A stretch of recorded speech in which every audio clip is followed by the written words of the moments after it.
ایک سوال یہ کیا گیا ہے کہ قرآن کو پڑھنے کا بہترین طریقہ کیا ہے؟ سب سے پہلی بات یہ ہے کہ رسول اللہ صلی اللہ علیہ وسلم پر جب قرآن اترتا تھا تو آپ بہت تیزی سے اس کو دہراتے تھے، تو پھر قرآن اترا اور اللہ رب العزت نے فرمایا کہ محمد صلی اللہ علیہ وسلم اتنی تیز زبان کو حرکت نہ دو، ہم تمہیں اس کو یاد کروا دیں گے، تم فکر مت کرو۔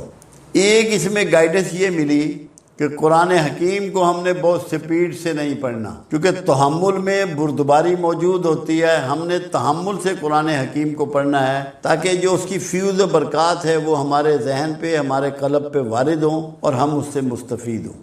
دوسرا یہ دیکھنا ہے کہ قرآن حکیم جو ہے جب رسول اللہ صلی اللہ علیہ وسلم پہ اترتا تھا تو آپ پسینے پسین ہو جاتے تھے، آپ پر کپ کپی طاری ہو جاتی تھی۔ اس کا مطلب ہے کہ یہ جو رب العزت کا جلال جو ہے اس کا پرتو ہے، قرآن حکیم آپ کے کلام ہے، یہ نہیں ہو سکتا کہ جو اس کو پڑھے اس پر اس کے اثرات وارد نہ ہوں۔ اس کے لیے ضروری ہے کہ بہت ٹھہر کر سمجھ کے ایک ایک لفظ پہ دھیان دے کے قرآن کے باطنی معنی بھی ہیں ان کی کوشش کر کے صحیح ترجمہ سمجھ کے۔ قرآن کا سب سے بہترین طریقہ یہ ہے کہ آپ عربی لینگویج سیکھیں، کیونکہ جب ترجمہ پڑھا جاتا ہے مفہوم و معنی اکثر و بیشتر تبدیل ہو جاتے ہیں، اور جب اس کو اسی زبان میں پڑھ لیا جائے جو زبان اس کی ہے، جس زبان میں وہ نازل ہوا ہے، تو پھر اس کے اثرات اور اس کا فہم الگ ہوتا ہے۔ تو جن لوگوں کو یہ شوق ہے کہ وہ قرآن کو سمجھنا چاہتے ہیں، وہ ضروری ہے کہ کوشش کر کے عربی زبان سیکھیں کہ جس زبان میں یہ نازل ہوا، ورنہ کم از کم ترجمہ پاس رکھیں یا ترجمے والا قرآن شریف لیں، اپنی زبان میں ہو۔ مگر اس کے ساتھ ایک کام اور کرنا ہے۔ عائشہ صدیقہ رضی اللہ تعالیٰ عنہ سے سوال کیا گیا کہ رسول اللہ صلی اللہ علیہ وسلم کے اسوا اخلاق کیسے تھے؟ تو ام المومنین رضی اللہ تعالیٰ عنہ نے یہ نہیں فرمایا کہ بہت اعلیٰ تھے، بہت اچھے تھے۔ آپ نے فرمایا کیا تم نے قرآن نہیں پڑھا؟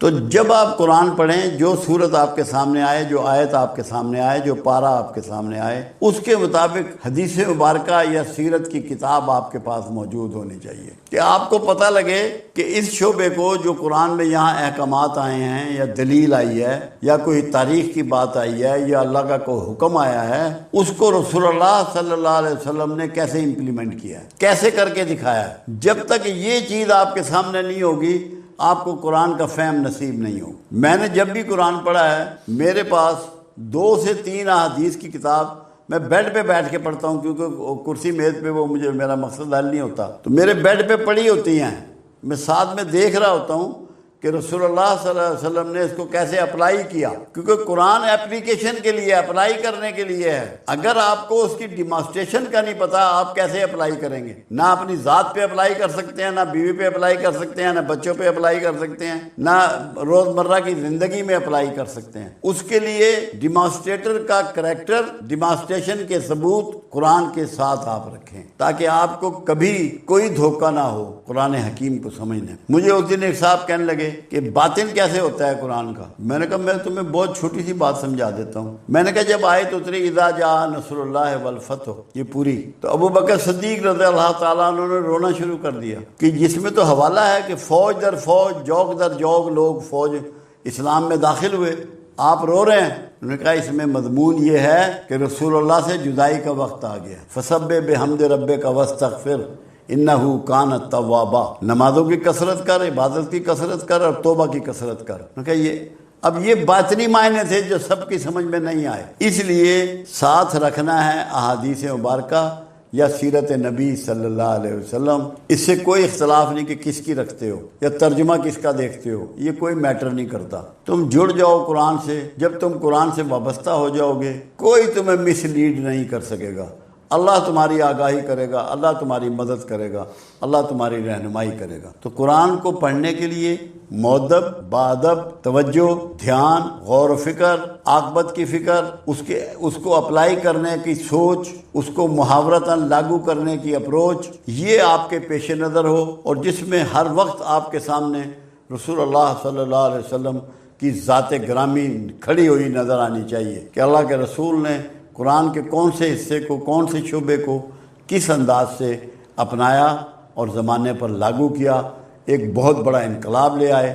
فلائی مملکت بنا دی، فلائی اصول دے دیے، پوری یونیورس کو دے دی۔ ایک آیت ہے قرآنی، پھر جب تم نماز ادا کر چکو، اٹھتے بیٹھتے اور لیٹے اللہ کا ذکر کرتے رہو، اور جب اطمینان پاؤ تو نماز قائم کرو، یقیناً نماز مومنوں پر مقررہ وقتوں پر فرض ہے۔ سورہ نساء آیت نمبر 103۔ اس کو آپ نے سمجھنا ہے کہ یہاں اس سے کیا مراد ہے، کھڑے بیٹھے لیٹے۔ قرآن حکیم نے اس کو الگ بھی ترجمہ کیا ہے۔ اللہ کو پسند ہیں وہ لوگ، اللہ کے انعام یافتہ ہیں وہ لوگ جو کھڑے بیٹھے کروٹوں کے بل اس کی صنائی پہ غور کرتے ہیں، اس کی صنعت پر، اور اوپر آسمان کو دیکھتے ہیں تو ان کی نظریں لوٹ آتی ہیں اور وہ کوئی بھی باطل چیز نہیں پاتے، اور کہتے ہیں سبحان اللہ، تو نے کچھ بھی باطل نہیں بنایا، تو نے ہر چیز اعلیٰ بنائی۔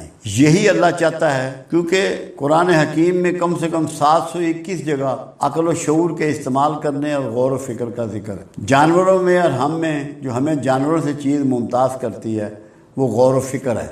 اللہ یہ چاہ رہا ہے یہاں کہ نماز بھی غور و فکر سے ادا کرو، اسی لیے رسول اللہ صلی اللہ علیہ وسلم نے نماز کے 2 ہی مرتبے بتائے، خشوع و خضوع، یا تو تم اللہ کو دیکھ رہے ہو یا اللہ تمہیں دیکھ رہا ہے۔ یہ سب غور و فکر سے متعلق چیزیں ہیں۔ جب اللہ کا ذکر ہے یا اللہ کی یاد ہے، وہ اس میں ایک چیز اور بھی ہے بہت بڑی، صفات الہیہ کو پریکٹس کرنا اس میں آتا ہے اللہ کے ذکر میں، کہ اللہ غفار ہے، معاف کرنے والا ہے۔